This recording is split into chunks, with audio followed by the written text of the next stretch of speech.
Michelle Cuffey had parked her car in this driveway Saturday afternoon. She was walking slowly into her house. She walks with a cane, and that's when she said she saw the two suspects running toward her from that direction. I want to show you something. I want to show you how close the homeless camp is under the I-110 bridge. Follow me now to some neighborhoods. Take a look behind me, literally just 50 yards. Mr. Haynes, John Rupolo, Channel 3 News. Do you have any comment about today's court proceedings? Do you have any comment? And what will their role be specifically, Governor? So I think some of those remain to be determined. Channel 3's John Rupolo first broke this story last month. Yes, so good evening. You know, Matthew Banks, a no-show at today's hearing. Officials say no big surprise there. Do you think the city should be doing more to help the homeless problem? For some, this is indeed a place of hope. From inside the campsite, Channel 3 News investigates. This story continues to unravel over the past several hours. Initially, we were told that teacher struck that 13-year-old boy right here behind me at Bellevue Middle on January the 12th. Channel 3's John Rupolo spoke with some of them today about the charges and their next course of action. John? Yeah, good evening from Crestview. Right behind me here in Crestview, the Ridgewood Apartments. That's where Calvin Wilkes had that incident with those Crestview police officers. But in the last hour, we are hearing directly from the family. First tonight, a somber day of remembrance, honoring the life and service of a Baldwin County Sheriff's deputy. Our community is paying their final respects, thanking him for his service. The funeral service for Deputy Smith just wrapping up in Robertsdale. You know, Fred made landfall here at about 2:30 this afternoon. We're actually about 40 miles from the eye of the storm. Yeah, there we go with the winds, right? We're experiencing 50 to 60 mile per hour winds right now. There was a confirmed tornado in Okaloosa County, but we're still waiting to see if there was one in Alabama. Thanks for joining us. I'm John Rupolo. We'll bring you more of that damage shortly, but first, Joseph Neubauer joins us from the Weather Center. Scenes from London, England earlier today. Queen Elizabeth II died today. She was 96 years old. Representatives for the royal family made the announcement around 12:30 local time.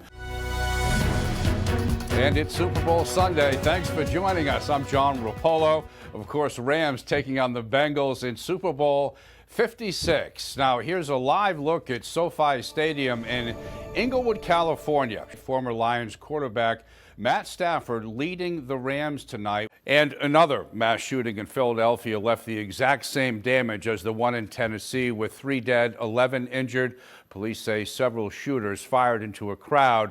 Okay, my good friend and yours, Alan Strum. And, you know, I was telling you earlier, Alan, you know, I grew up in the Northeast, and I have these childhood memories of snow coming down at Thanksgiving. But that's not going to happen here in Florida. It is not going to happen here, John. I'll tell you what. Just love that story. As the Blue Angels celebrate Labor Day in Cleveland, one of their pilots is also celebrating. And people in Jackson, Mississippi will have to continue to use bottled water indefinitely.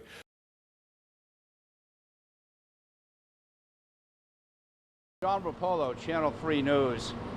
Are you aware that there's license plate reader cameras at that intersection? No, I was not. Most people don't even notice them. This is a license plate reader placed at an intersection in Escambia County. One was used, according to this Pensacola police report, to track the car of murder suspect Giles Jones, who police say killed his roommate LaTanya Baxter earlier this month. We wanted to know more about those license plate readers. Who installs them? What agencies monitor them? And how many are in Northwest Florida?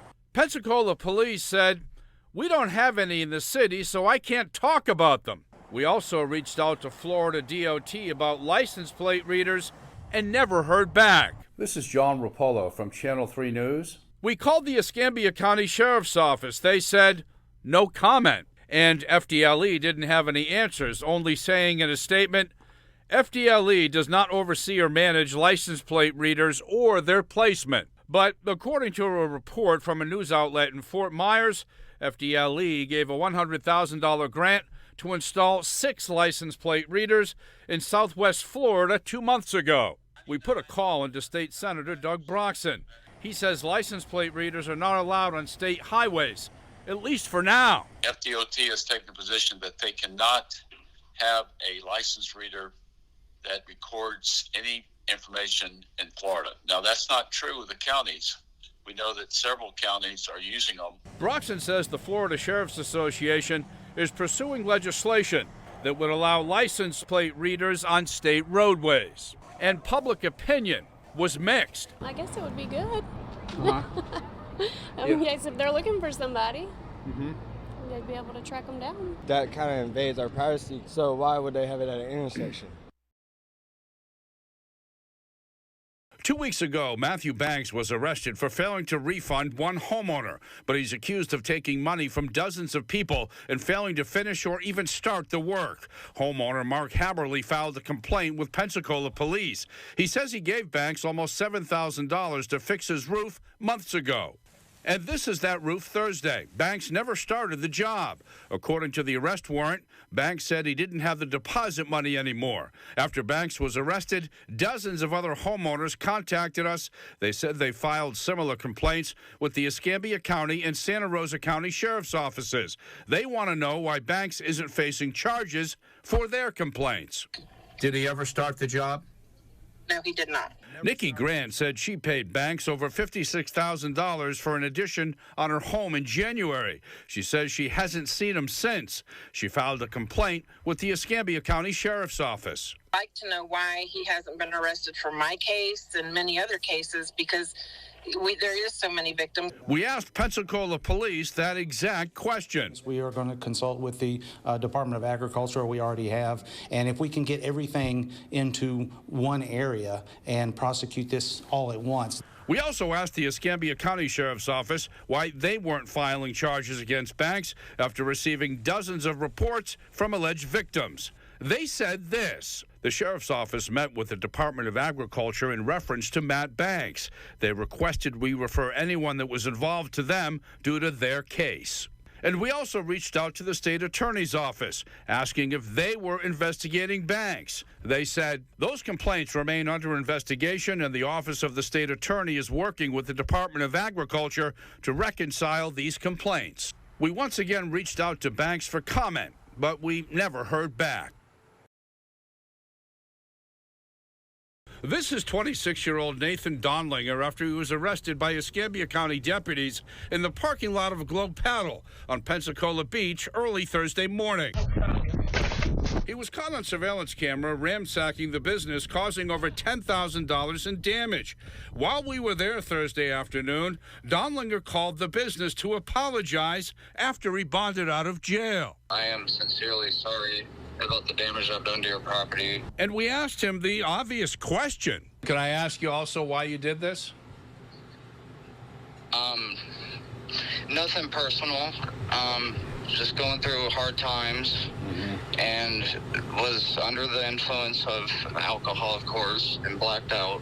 Donlinger's rampage began inside the business's office trailer before 3 a.m. Thursday morning. He completely dumped all of this over it. Anything he saw, he destroyed, according to the co-owner, Matt Powell. Powell took this cell phone video Thursday morning of the parking lot. Everything that was in the office trailer was on the ground, damaged or destroyed. He took everything in the shack and threw it out the door. He knocked over the porta potty and tried to break into the trailer. Powell says he also urinated on a batch of Glow Paddle shirts. Surveillance video then shows Donlinger walking to the dock. He somehow got a hold of a raft underneath, and he apparently stole some Glow Paddle swag. He's wearing a Glow Paddle crew jacket and one of our lifeguard hats. And back to that phone call Donlinger made to apologize. He said he left his cell phone at the crime scene and wanted it back. He said, "How do I get my phone?" And he kind of laughed and said, "Maybe this will get you more business." And a short time later, Donlinger's grandfather arrived to get that lost cell phone back for his grandson. And we're just not going to let this kind of thing win, and we are open tonight.